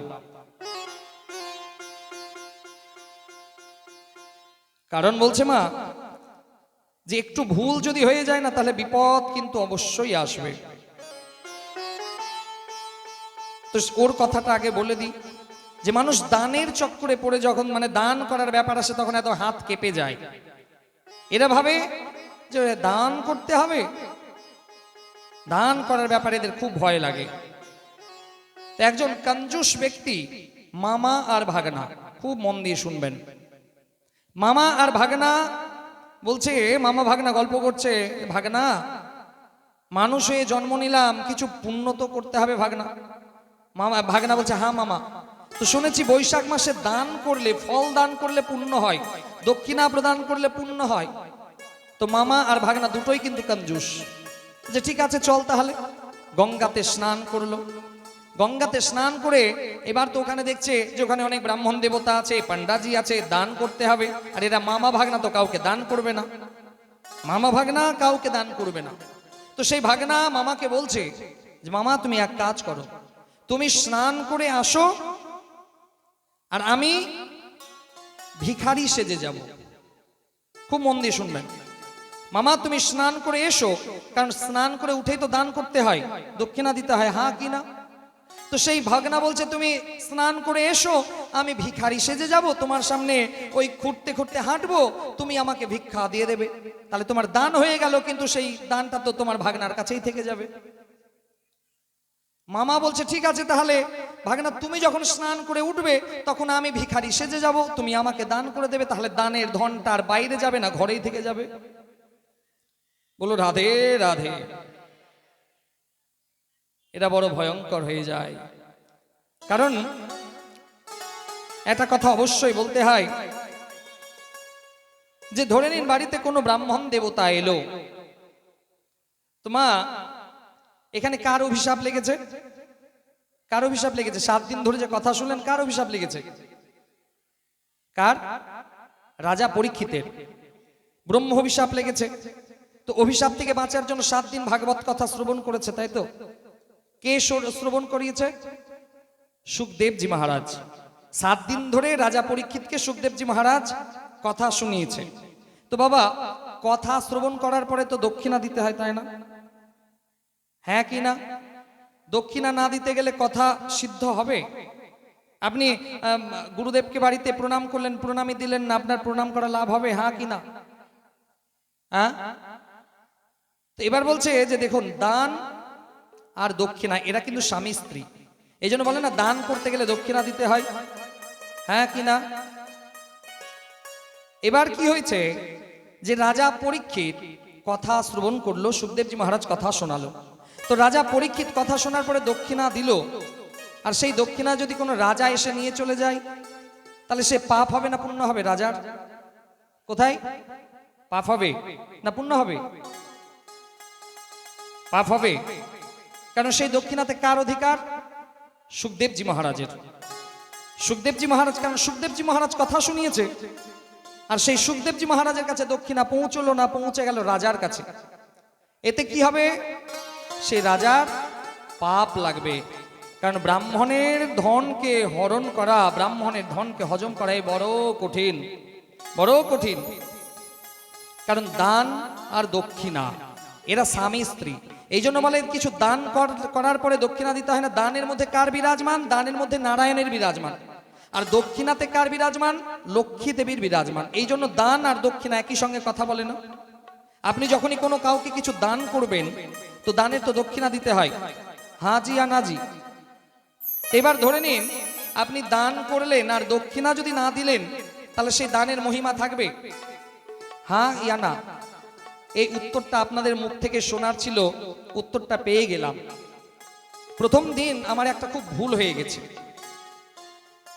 আমি বুঝতে পারিনি, তার জন্য আমি ব্যাসপীঠ থেকে বারবার বলবো যে প্রথম দিন আমার একটা ভুল হয়েছে।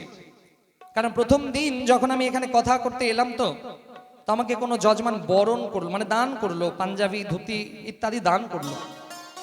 আমি ভুলবশত সেই দানগুলো বাড়ি নিয়ে চলে গেছিলাম। পরে যখন জানতে পারলাম যে এখানে শুধুমাত্র দক্ষিণা আপনি পাবেন না, কথা করতে এসছেন কথা করুন, কথা হয়ে গেল, সামনে থেকে দক্ষিণাগুলো সব আমাদের। তো দান যখন হলো তো দানের দক্ষিণা যদি না পাওয়া যায় তো সেই দানের পূর্ণতা আসে না। তো এই ভুল তো আমি প্রথম দিন করে দিয়েছি যে দান বাড়িতে নিয়ে চলে গেছি। এবার যখন আমার গুরুদেবের সঙ্গে আমি সংস্পর্শ করলাম, কথা বললাম, তো সেই গুরুদেব আমাকে আদেশ দিল যে দেখো, তোমার সেই দান করলে কিন্তু তোমার সেই দান গ্রহণ করলে তোমার অমঙ্গল হবে। কারণ দানের পূর্ণতা তখন আসবে যখন তুমি দক্ষিণা পাবে, আর দানের দক্ষিণা তুমি যদি না পাও তাহলে সেই দান গ্রহণ করার অধিকার তোমার নাই, সেই দান গ্রহণ করলে তোমার অমঙ্গল হবে। এই জন্য বাবা, আজকে তো কথা শেষ দিন, সপ্তম দিবস, তো আমি কিন্তু সেই আমাকে যে বরণ করা হয়েছিল সেই সমস্ত দান আজকে আমি এখানে রেখে দিয়ে যাব। কারণ এখানে যা জিনিস পড়বে সেই জিনিসে তো আমার অধিকার নাই। কারণ কথা শোনাবে সুখদেবজি মহারাজ, শুনবে রাজা পরীক্ষিত, দিবে পরীক্ষিত দক্ষিণা, আর যদি দক্ষিণাটাই অন্য কেউ নিয়ে চলে যায়, মাফ করবেন অনেকের হয়তো এই কথাটা খারাপ লাগতে পারে, কিন্তু বাস্তব সত্য। আমাদের জায়গাগুলোতে দেখি যে মনসা গান, তো দেখেছেন মা মনসা গান, তো মনসা গানে মূল গায়ক হয় কি, সবাইকে চামড়ের বাতাস দেয়, হ্যাঁ ইয়া না। তো সেই যারা চামড়ের বাতাস নেই সব মূল গায়ককে দক্ষিণা প্রদান করে, কিন্তু কোথাও দেখেছেন সেই মূল গায়কের দক্ষিণা কোনো বাড়ির লোক নিয়েছে? হ্যাঁ ইয়া না, হ্যাঁ ইয়া না, জোরে বলুন। নিয়েছে? নেয়নি। কারণ যদি সেই বাড়ির লোক নিয়ে নেয় তাহলে বাড়ির লোকের কি হবে? ভালো হবে না খারাপ হবে? খারাপ হবে। এটাই আমার ভয়। আমার ভয় নাই সেই সব লোকের যাদের মানসিকতা খারাপ, তাদেরকে আমার ভয় লাগে না। আমার এটাই ভয় যারা পুণ্য লাভের জন্য ভাগবত কথা শ্রবণ করতে এসেছিল, যারা পুণ্য লাভের জন্য 7 দিন নিয়ম থেকে ভাগবত কথা শ্রবণ করে ভাগবতে দক্ষিণা প্রদান করেছিল, তারা হয়তো জানেই না যে এই দক্ষিণা মহারাজের কাছে পৌঁছাবে না। কারণ অনেকে বলে না না আপনি এখন পাঠ করুন, 7 দিন পরে আপনার সঙ্গে একটা আমাদের বোঝাপড়া হয়ে যাবে, শেষের দিন হয়ে যাবে। ব্রাহ্মণ তোমার করুণার পাত্র নয় যে তুমি 7 দিনের দান দক্ষিণাকে গ্রহণ করে লাস্টে একটা অংশ ব্রাহ্মণকে দিয়ে দিলে। ব্রাহ্মণ তার করুণার অধিকারী নয়। কারণ আমি যখন নিজে দান গ্রহণ করলাম, পরবর্তী দান হলো এঁঠো করা দান, যে আপনার পরার পরে কোনো বস্ত্র আপনি আমাকে পরাতে পারবেন? হাজি আনাজি। তাহলে আপনার দান গ্রহণ করার পরে সেই দান তো ব্রাহ্মণ গ্রহণ করবে না। আমার সেই গুরুদেবের সংস্পর্শ যখন বললাম যে বাবা আমার জীবনে এরকম প্রথম অভিজ্ঞতা হলো 12 বছর পর, ভয় নাই, সনাতনী রক্ত বইছে তো কারবি লাগবে। কারণ বছরে 100 জায়গায় কথা করতাম, তো রাধারানীর কৃপা হলে আবার ঠিক কোনো জায়গায় হয়ে যাবে। কিন্তু অভিজ্ঞতা বড়, জীবনে অভিজ্ঞতা কাজে লাগে। তো সেই গুরুদেব আমাকে বলল যে বাবা তুমি আজকে যাবে, তোমাকে যে দান করা হয়েছিল সেই দান তুমি রিটার্ন করে আসবে, না হলে এই দান যদি তুমি গ্রহণ করো তাহলে তোমার অমঙ্গল হবে। তো বাবা আমি তো নিজের অমঙ্গল কদাপি চাইবো না। আমি তো এসেছিলাম আপনাদের মঙ্গল করার জন্য, আপনাদের মঙ্গল যেন হয়। ভাগবতকে কে কে মানেন না হাত তুলুন তো। ভাগবতকে যে মানেন না, তার মানে এখানে সবাই ভাগবতকে মানেন, কৃষ্ণকে মানেন তো। তো ভাগবত মহাপুরাণে যা যা কথা লেখা আছে সেটা শুনবেন কি? হ্যাঁ ইয়া না? সময় আছে তো। এই রাজান্দ্রিক প্রসঙ্গে আমরা সেই প্রসঙ্গ জানতে পারবো। বলো রাধে রাধে। তো রাজান্দ্রিক জীবনে এত দান করেছে যে তার দানের মহিমা বর্ণনা করা যাবে না। বলছে আকাশের তারাকে গণনা করা যাবে, কিন্তু রাজান্দ্রিক এত দান করেছে সেই দানের কেউ বলতে পারবে না কতটা দান করেছে। তো রাজান্দ্রিকের জীবনে একটা ভুল হলো। রাজান্দ্রিক একদিন গরু দান করছিল মা, সকালবেলায় ব্রাহ্মণ এলো, ব্রাহ্মণকে গোমাতা দান করলো। সেই ব্রাহ্মণ যখন গোমাতা নিয়ে গেল বাড়িতে, সেই ব্রাহ্মণ যখন গরুকে গোশালাতে রাখলো, সেই গোশালা থেকে সেই গোমাতা ছুটলো আবার রাজান্দ্রিকের গোশালাতে। পরের দিন রাজান্দ্রিক যখন গো দান করছে, তখন রাজান্দ্রিক জানে না যে এই গরুটা আমি গতকালকে দান করে ফেলেছি। রাজান্দ্রিক জানে না যে এই গরুটাকে আমি আগের দিন দান করে দিয়েছি, দ্বিতীয়বার দান হয় না। রাজান্দ্রিক বুঝতে পারেনি। রাজান্দ্রিক সেই দান করা গরুটাই অন্য একটা ব্রাহ্মণকে দান করে দিল। আর ওই সময় ব্রাহ্মণ দেবতা গিয়ে হাজির। হে রাজা, এ আপনি কি করলেন? আপনি জানেন না যে এই গোমাতা গতকালকে আপনি আমাকে দান করেছিলেন, আর আজকে আপনি সেই দান করা জিনিস আবার পুনরায় দান করছেন? আপনাকে তো নরক ভোগী হতে হবে। রাজা নৃগ হাত জোর করে বলছে হে ব্রাহ্মণ দেবতা, আমি তো জানি না। তো রাজা নৃগ বলছে আমি আপনাকে অন্য গরু দান করছি, কথাতে ধ্যান দেবেন। রাজা নৃগ বলছে আমি আপনাকে আরো অনেক ভালো ভালো গরু দান করব। ব্রাহ্মণ তখন বলছে, সেই ব্রাহ্মণ দেবতা বলছে রাজা নৃগকে, হে নৃগ, হে রাজা, ব্রাহ্মণ কারো করুণার পাত্র নয়। যে ব্রাহ্মণকে তুমি করুণা করবে তবে ব্রাহ্মণের পেট চলবে, কদাপি নয়। ব্রাহ্মণের করুণার পাত্র ব্রাহ্মণ নয়। আর হে রাজন, আমাকে দেওয়া জিনিস তুমি দ্বিতীয়বার দান করেছো, তুমি গিরগিটির মতন রং বদলাচ্ছ, তোমার দ্বিতীয় জন্ম হবে গিরগিটিতে। সেই রাজা নৃগের জন্ম হলো গিরগিটি হয়ে। যে জীবনে এত পুণ্য কাজ করলো, এত ভালো ভালো কাজ করলো, কিন্তু একটা ভুলের জন্য রাজা নৃগকে গিরগিটি হয়ে যেতে হলো। সেই রাজা নৃগ হাত জোর করে সে ব্রাহ্মণ দেবতাকে বলছে, হে ব্রাহ্মণ দেবতা, আমি তো জীবনে ভুল কাজ করলাম, তো এই ভুলের প্রায়শ্চিত্ত হবে কেমন করে? রাজা নৃগ এই কথা যখন ব্রাহ্মণকে বলল, ব্রাহ্মণ বলল, দাপর যুগে ভগবান সর্বেশ্বর কৃষ্ণের স্পর্শ যখন আপনি পাবেন, আপনার উদ্ধার হবে। সেই রাজা নৃগ গিরগিটি হলো। এদিকে ভগবান শ্রীকৃষ্ণের বংশজ, ভগবান শ্রীকৃষ্ণের বংশজ একদিন একটা জঙ্গলের মধ্যে গেছে, দেখছে কুয়োতে একটা বিশাল বড় জীব বিরাজমান। তো তারা অনেক চেষ্টা করলো তাকে টেনে তোলার অনেক চেষ্টা করলো, কিন্তু পারলো না। তো সেই যদুবংশীয় সবাই গেল ভগবান কৃষ্ণের কাছে, যে আমরা যেখানে ছিলাম সেখানে দেখলাম একটা কুয়োতে গিরগিটি পড়ে আছে, আপনি চলুন। ভগবান গেলেন। ভগবান যেমনি তাকে স্পর্শ করলো, সেখান থেকে সেই গিরগিটির দেহ থেকে রাজা নৃগের আবির্ভাব ঘটল। তো ভগবান তো সব জানে, তবুও রাজা নৃগকে জিজ্ঞাসা করছে তার বংশজকে শিক্ষা দেওয়ার জন্য, যদুবংশীয়দের শিক্ষা দেওয়ার জন্য ভগবান জিজ্ঞেস করছে যে তোমার এই অবস্থা কেন? রাজা নৃগ বলছে, হে ভগবান, আমি জীবনে এত দান করেছি যে দানের মহিমা বর্ণনা করতে পারবো না। আকাশের তারা গোনা সম্ভব, কিন্তু আমার দানের গণনা সম্ভব নয়। তাহলে এই অবস্থা গেল, তাহলে তুমি ভালো দান করনি, তোমার দানের মধ্যে কঞ্জুসি ছিল। কিন্তু রাজা নৃগ বলছে, না না। তো সেই ভগবান সর্বেশ্বর বাসুদেব কৃষ্ণ বলছে, ওহো, তাহলে বুঝেছি, তাহলে যেই সব বয়স্ক গোমাতা, সেই বয়স্ক গোমাতা তুমি দান করেছো। রাজা নৃগ বলছে, না। রাজা নৃগ কি বলছে? বলছে কেমন গরু দান করেছি? তো বলছে, পায়াস্বিনী স্তরিণী শীলরূপা গুণা উৎপন্না কপিলা হেম শৃঙ্গী ন্যায়ার্জিতারোপখুড়া সবৎসাদুকূলমাল ভরণা দদাবিহম। যে পায়াস্বিনী স্বতরুণী বলছে, যে গরু দুগ্ধবতী, এমনকি বৃদ্ধা নয়, তরুণী গোমাতা যে প্রথম বৎসকে জন্ম দিয়েছে, সেই গরু দান করেছি আমি। সেই গরু দান করার সঙ্গে সঙ্গে তার শিংকে সোনা দিয়ে মুড়িয়ে দিয়েছি, আর পায়ের খুরের মধ্যে রূপা রৌপ্যকে আমি জড়িয়ে দিয়েছি। এইরকম গরু দান করেছি, সবৎস বাচ্চা সমেত গরু দান করেছি। ভগবান বলছে, ওহো, তাহলে নিশ্চয়ই তুমি খারাপ কাজের ধন দিয়ে সেই গরু কিনে কিনে দান করেছো। রাজা নৃগ বলছে, না, আমি কোনো খারাপ ধন দিয়ে, খারাপ পথে রোজগার করে ধন দিয়ে গোমাতা কিনে দান করেনি মহারাজ। তাহলে কেমন দান করেছো? ন্যায়ার্জিতারোপ্য খুড়াসাবৎসা। ন্যায়ার্জিত, যে আমার সত্যের ধনের, যে ধন জন্ম নিয়ে যে ধন উৎপন্ন হয়েছে সত্য পথে, সৎ পথে, সেই ধন দিয়ে আমি গোমাতা কিনেছি আর সেই গোমাতাকে দান করেছি। এই দানের মধ্যে আমার কোনো খারাপ কিছু নেই, কোনো আমার অন্যায় ধন নেই। ওহো, তাহলে বুঝেছি, তাহলে নিশ্চয়ই তুমি তাহলে শান্ত স্বভাবের গরু দাওনি, যে গরু মারে সেই গরু তুমি দান করেছো। রাজা নৃগ বলছে, না না, কেমন গরু দান করেছি? শীল রূপা, শান্ত স্বভাবের, যে গরু মারে না সেই গরু দান করেছি। হে মহারাজ, আমি কেমন করে গরু দান করেছি শুনবেন? বলছে, হ্যাঁ।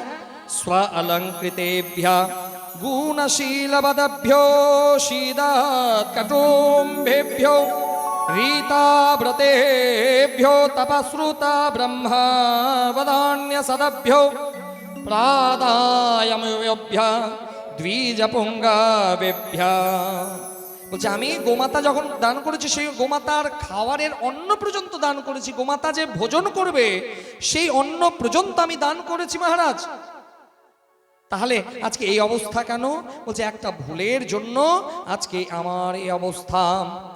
সেই সময় ভগবান কৃষ্ণ যদুবংশীয়দের শোনানোর জন্য, শিক্ষা দেওয়ার জন্য বলছে যে কদাপি ব্রাহ্মণের ধন হরণ করা যায় না।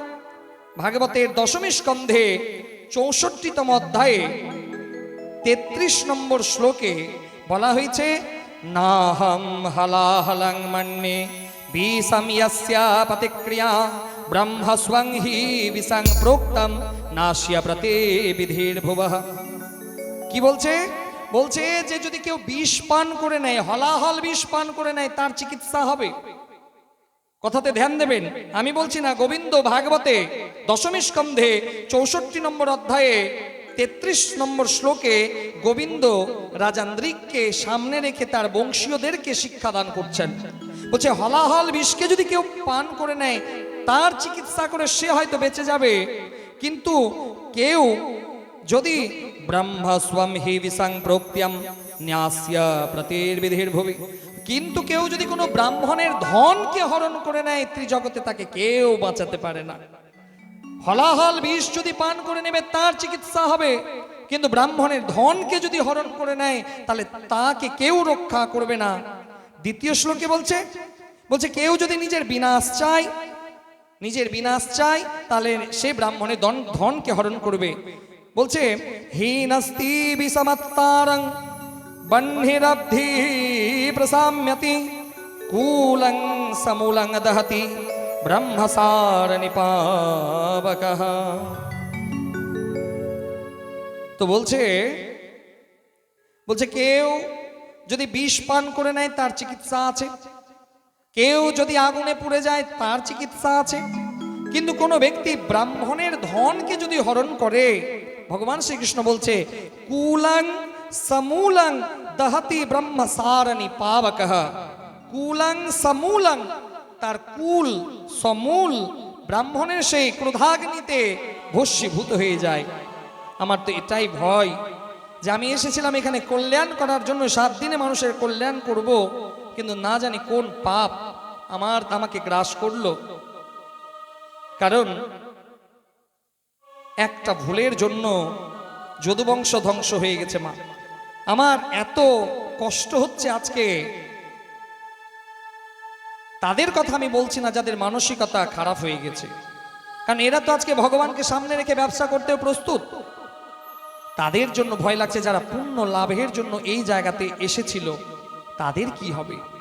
কারণ এই পরবর্তী শ্লোকে বলছে রাজনো রাজা লক্ষ্মাম ধ্যা নাত্মপাতং বিচক্ষতে নিরয়ং ইয়ো ভীমন্যন্তে ব্রহ্মসং সাধু বালিশাহ।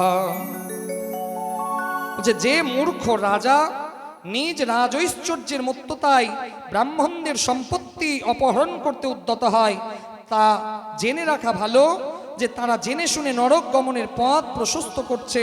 তারা লক্ষ্য করে না কি ভয়ানক গভীর খাদে তারা পড়তে চলেছে। এই শ্লোকে বলছে যে মূর্খ রাজা নিজের রাজৈশ্বর্যের দাম্ভিকতায় ব্রাহ্মণের ধনকে হরণ করে নেয়, তারা নিজেও জানে না যে তাদের নরকগামী হতে হবে, তারা কি গভীর সেই নরক যন্ত্রণার খাদে পড়তে চলেছে। হে যদুবংশীয়, তোমরা জীবনে কোনোদিন ব্রাহ্মণের ধনকে হরণ করবে না। ব্রাহ্মণের ধনকে হরণ করলে বিধাতাও তোমাকে বাঁচাতে আসবে না। স্বদত্তাং পরদত্তাং বা ব্রহ্মাবৃত্তিং হরেচ্ছয়ঃ 60 বর্ষা সহস্রাণি বিষ্ঠায়াম জায়তে কৃমিঃ। বলছে ব্রাহ্মণের দক্ষিণাকে যে হরণ করে, ভাগবত মহাপুরাণে বলছে 60 বর্ষা সহস্রাণি বিষ্ঠায়াম জায়তে কৃমিঃ, তাকে 6000 পর্যন্ত মানুষের মলের মধ্যে যে কীট জন্ম নেয় সে কীট হয়ে বাঁচতে হয়। এটাই আমার ভয়। কারণ অনেকে ভাববে এই মহারাজজি পয়সা নেওয়ার জন্য এটা কথা বলছে। না, রাধে রাধে। রাধারানীর কৃপাতে, গোবিন্দের কৃপাতে ভগবান অনেক দিয়েছে। আমি এসেছিলাম আপনাদের কল্যাণ করার জন্য, কিন্তু না জানি কোথায় যে ভুল হলো, কোন পাপে এই শাস্তি আমাদের সবাইকে পেতে হচ্ছে, এই মহা অনর্থ। আমার খুব ভয় লাগছে যেসব মায়েরা বাবারা নিজের পুণ্য অর্জন করার জন্য ভাগবত কথা শ্রবণ করলো, তাদের ঘরে যদি একটা অকাল মৃত্যু ঘটে যায়, তাদের গৃহে যদি আগুন লেগে যায়, তাহলে এই পাপের দায়িত্ব, এই পাপের ভাগ কে নেবে? বলো রাধে রাধে। এক জন্ম দুই জন্ম নয়, 60 বর্ষা সহস্রাণি। আর ভাগবতের একটাও কথা মিথ্যা হতে পারে না। 6000 পর্যন্ত তাকে মানুষের মলের কীট হয়ে বেঁচে থাকতে হবে। তারপরে বলছে না মে ব্রহ্মা ধনং ভূয়াৎ यद गंधा लब्धयोषो नरः पराजिताश्च्युता राज्यान् भवन्तो द्वेजे नयायः। হে যদুবংশীয়, ভুল করেও ব্রাহ্মণ সম্পদ যেন ভুলেও আমার কোষাগারে স্পর্শ না হয়। ভগবান শ্রীকৃষ্ণ নিজে তার যদুবংশীয়দের বলছে, হে যদুবংশীয়, মনে রাখো যে ব্রাহ্মণের ধন আমার কোষাগারে ভুলেও যেন স্পর্শিত না হয়, কারণ সেই ধন আমার কোষাগারে আসবে, আর সেই কোষাগার থেকে যদি আমি কোনোদিন ভান্ডারা দিই, আমি সাধারণ মানুষকে ভোজন করাই, তারা যদি সেই ব্রাহ্মণের ধনের অন্ন থেকে সেই প্রসাদকে গ্রহণ করে, তাকেও যে পাপ স্পর্শ করবে। ব্রাহ্মণের ধনকে কদাপি হরণ নয়। यथाहं प्रणमे विप्राणो कालं समाहितः तथा नमत यूयं च यन्नन्नथा मे सदण्डभान्। ভগবান বলছে, হে বংশজ, হে যদুবংশীয়, জানো আমিও সতর্কতাপূর্বক ব্রাহ্মণের কাছে দাঁড়াই। ভগবান কৃষ্ণ নিজে বলছে ভাগবতের দশম স্কন্ধে 64 নম্বর অধ্যায়ে তার বংশীয়দের বলছে যে জানো আমিও ব্রাহ্মণের কাছে খুব সতর্কতাপূর্ণভাবে দাঁড়াই, যেন আমার দ্বারা কোনো পাপ না হয়ে যায়। আর হে যদুবংশীয়, তোমরা জেনে রাখো ব্রাহ্মণের যদি কোনো অপরাধ হয়ে যায় আমি ক্ষমা করব না। ভগবান কৃষ্ণ নিজে সেই বংশজদের বলছে। এই জন্য মা, জীবনে এইরকম ভুল দ্বিতীয়বার যেন না হয়। কারণ বলছে যে আপনি বাইরে যখন চাঁদা তুলবেন সেই চাঁদাতে আপনার অধিকার, আর এখানে ভাগবতে যখন সেই কেউ দক্ষিণা প্রদান করবে সেই দক্ষিণা চলে আসে ভাগবতের ঘরে, ভাগবতের কাছে। তো ভাগবতের দক্ষিণাকে ধারণ করার ক্ষমতা আছে মা? আছে, হ্যাঁ কি না? তো যারা হয়তো ভুল করেছে অজ্ঞানতাপূর্বক তারা এই ভাগবতের প্রণামীকে যদি তারা নিজের ঘরে নিয়ে চলে যায়, তো ভাগবত তো বলছে তাদের কুল নাশ হয়ে যাবে। এটাই আমার ভয়। আমি আজকে ব্যাসপীঠ থেকে এটাই গোবিন্দের কাছে প্রার্থনা করব যে হে প্রভু, 12 বছরে আমার এরকম প্রথম অভিজ্ঞতা, এরকম কোনোদিন আমার সঙ্গে হয়নি, আমি জানতামও না যে এরকম হবে। তো হে প্রভু, হে ভাগবত ভগবান, তোমার কাছে প্রার্থনা করি তারা অজ্ঞানতাবশত এই কাজ করেছে, তাদেরকে এবারের মতন তুমি ক্ষমা করে দাও। ক্ষমা চাইবেন তো মা আপনারা সবাই ভগবানের কাছে? সবাই হাত জোর করুন, সবাই হাত জোর করুন, কারণ এই পাপ থেকে আমরা কেউ বাঁচবো না। এই পাপের ভাগ আপনার কাছে যাবে, আমার কাছে আসবে, সবার কাছে যাবে। সবাই হাত জোর করুন আর ভগবানের কাছে প্রার্থনা করুন যে হে প্রভু, বলুন, হে প্রভু, অজ্ঞানতায় আমার ভুল হয়েছে, ভাগবতের ধন গ্রহণ করার মতন ক্ষমতা আমার নেই, আমি তুচ্ছ মানুষ, আর ভাগবত রূপে তুমি স্বয়ং গোবিন্দ বিরাজমান। হে গোবিন্দ, তোমার ধন হরণ করার মতন আমার ক্ষমতা নেই। হে গোবিন্দ, আমার ভুল হয়েছে, আমাকে ক্ষমা করো। সবাই ভগবানের কাছে মনে মনে ক্ষমা চান, বলো রাধে রাধে। তো ভগবান কৃষ্ণ বলছে হে যদুবংশীয়, জীবনে সব কিছু করবে কিন্তু কোনোদিন ব্রাহ্মণের ধনকে হরণ করবে না, কারণ ব্রাহ্মণের ধনকে যবে যবে হরণ হয়েছে ব্রাহ্মণ সব মূলে নাশ করেছে। তো সেই যদুবংশীয়রা সেই সময় ব্রাহ্মণ দেবতাকে প্রণাম করল। আর সুখদেবজি মহারাজ রাজা পরীক্ষিতকে বলছে, হে রাজন, ভগবান সর্বেশ্বর বাসুদেব কৃষ্ণ তার যদুবংশীয়দের ব্রাহ্মণকে কেমন করে সম্মান জানাতে হয় সেই প্রসঙ্গ শেখালো। কারণ দেখুন, জীবনে যতদিন বেঁচে থাকবো শিখতে হবে, মরার আগে পর্যন্ত শিখে যেতে হবে মৃত্যু যন্ত্রণা কেমন। মরার আগে পর্যন্ত শিখে যেতে হবে যে মৃত্যু যন্ত্রণা কেমন। আর এই জগতে সবাই আজকে আমরা ডাকি ভগবানকে, হে ভগবান তুমি আমার ঘরে এসো। ডাকেন তো ভগবানকে সবাই। আজকে ব্যাসপীঠ থেকে ভগবানকে সবাই আমরা প্রার্থনা করব যে হে প্রভু, হে গোবিন্দ, তুমি আমার গৃহে আসবে, তুমি আমার গৃহে অবশ্যই আসবে, আমার গৃহে তুমি বিরাজ হবে। চাইবেন তোমা?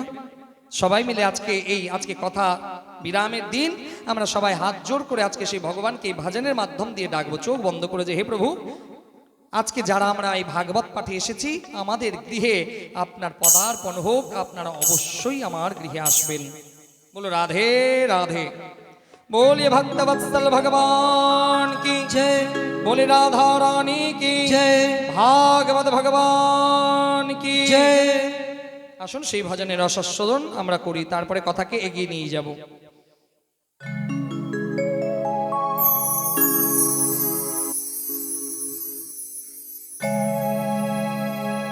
चोख पुराओ माटी रंगाओ राधा रमन मेरे घर आएंगे।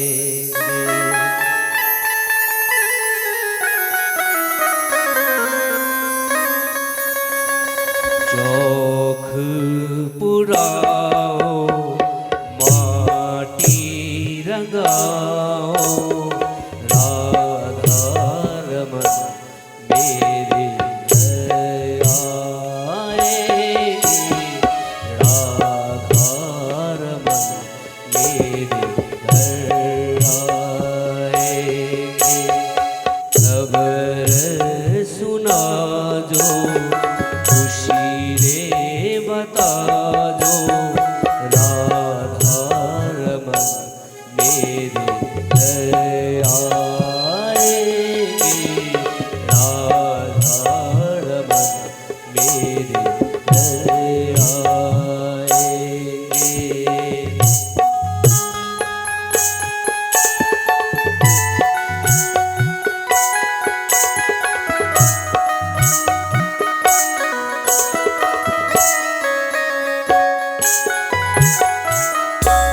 हेरी सखी मंगल गाओड़े धरती अंबर सजाओड़े उतरेगी आज मेरे पी की सवारी।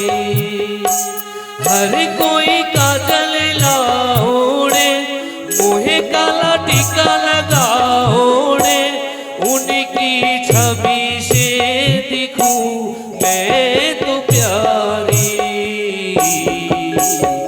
लक्ष्मी जीवारो नजर उतारो राधा रमन मेरे घर आएंगे। राधा रमन मेरे घर आएंगे।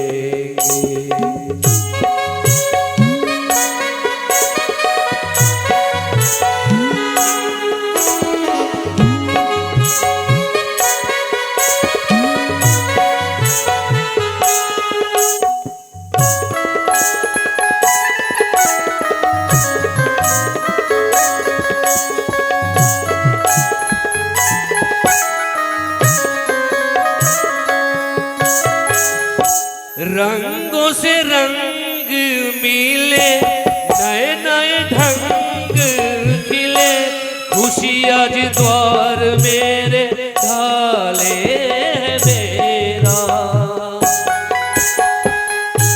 बिहू बिहू पपिया रटे कुहू कुहू कोयल जपे आंगन आंगन है बड़ी उघेरा।